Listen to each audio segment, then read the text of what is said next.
সংস্কার প্রস্তাব দিয়েছে ঐক্যমত্য কমিশন। এবং আমরা যারা 17 অক্টোবর 2025 দক্ষিণ প্লাজায় স্বাক্ষর করেছিলাম, খেয়াল আছে? ছবি দেখেছিলেন? সব দল থেকে দুজন ছিল, জামাত ইসলামী থেকে আমরা দুজন ছিলাম, খেয়াল আছে তো? ডক্টর আব্দুল মোহাম্মদ তাহের ছিল আর আমি ছিলাম। আমরা 7টা অঙ্গীকার করেছিলাম। কয়টা? এখানে সেই 7টা অঙ্গীকার লেখা আছে। আমরা বলেছিলাম যে আমরা এই 84টা ঐক্যমতের ব্যাপারে আজকে স্বাক্ষর করে গেলাম, আমরা এটা মানব। এবং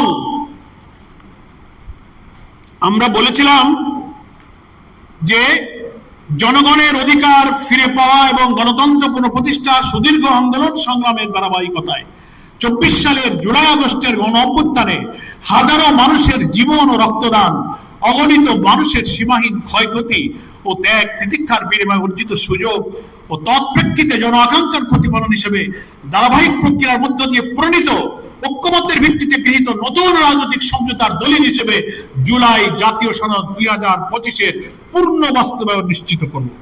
সেন্টেন্সটা খেয়াল করবেন, পূর্ণ বাস্তবায়ন নিশ্চিত করব। We all R committed. আমরা এখানে সব স্বাক্ষর করেছি 7টা অঙ্গীকার। এবং তার 3 নম্বর অঙ্গীকারে আমরা বলেছিলাম জুলাই জাতীয় সনদ 2025-এর বৈধতা এবং প্রয়োজনীয়তা সম্পর্কে কোন আদালতে প্রশ্ন তোলা যাবে না, উপরন্তু কোন উক্ত সনদ বাস্তবায়নের প্রতিটি ধাপে আইনি এবং সাংবিধানিক সুরক্ষা আমরা নিশ্চিত করব। কোর্টে যাবে না।